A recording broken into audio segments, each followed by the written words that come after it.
Yes, and welcome to Vasily's Garden, folks. We're out here in the front of the house, or the side of the house here. We're looking at a Luma apiculata, a beautiful plant, a really tough plant. Well, I thought it was, but unfortunately this one here actually got attacked by the dreaded scale. And this is the aftermath of it here. Look at the dead wood here. Now, this went unnoticed by me, my bad, because I'm always on the other side of the property. But I got to it just in time, I think, to stop it from getting through the whole plant. You can see all the new growth on here because I actually came out here, gave it a good prune and cleaned it up as best I can. And I've still got some dieback going on. But see this dead wood here? This is the sort of stuff that you're going to get when scale is left untreated. Now, this is a hedge. Well, we've turned it into a hedge, but scale will affect lots of plants. We're talking from gardenias, citrus trees, flowering plants as well, daphnes, camellias. They go on almost every type of plant you can imagine. Now, what are they? They're like round little buttons stuck on the leaves or the stem or even the fruit, for example, on your lemon tree. And what that does, it just keeps sucking the sap out of the plant to the point where it kills it off. It can kill it off quite easily if you leave it untreated. If you get to it early enough, and the best way to treat it is with an oil-based spray, insecticide spray, and that will smother it. Now, the other thing to look out for is ants, because if you see ants on your plant, whether it's a lemon tree or a shrub like this, it means they're actually farming the scale. So you need to have a close look to see if there's any evidence of scale on it. Now, scale is like a little round button, and what it does when the ant goes there, it excretes some sweet honeydew, and that's what the ant farms to take back to its nest to feed on because it's nice and sweet.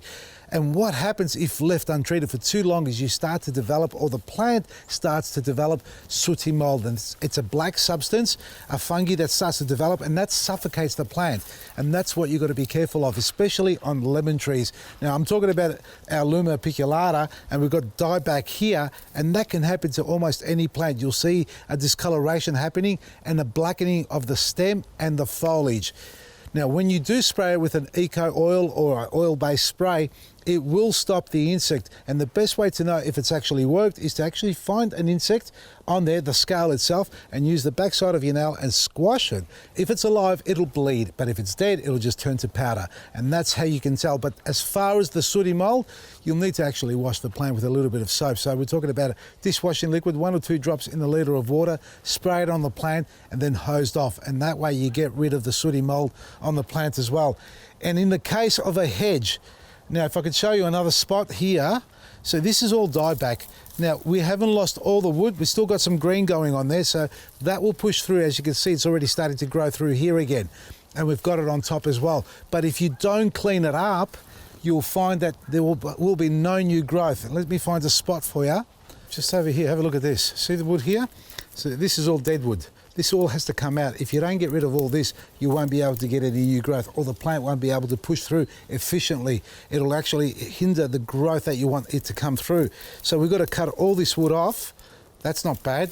This stuff is dead. So go around, if you've got a plant that's got dieback on it, it may not be from excess water, it may not be from a disease or something like that. It can be an insect like scale, and it does destroy quite easily, but we've got some strong growth on top and we've got growth coming out at the bottom. This part here has to be cut out and it will push through the middle of it. So the Luma apiculata is quite robust as far as growing, and it will come good again if you provide it the space and the sunlight and airflow that it needs.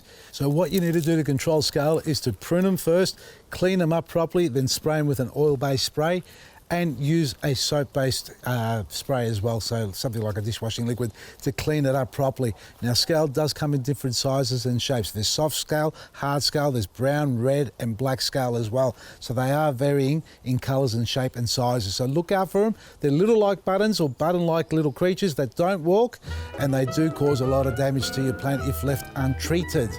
And you'll find some great products on our website, Eco Oil as well, folks. And our shop is closing down, so I'm just going to repeat that for those who've missed out. We are closing down the store in Coburg. We're not going away. Vasily's Garden isn't going away. We're going to grow bigger and better for everybody to be able to enjoy our great products at your doorstep. Check out our website, vasilysgarden.com, and take advantage of the specials before we shut the doors. From me, Vasily, Maresi.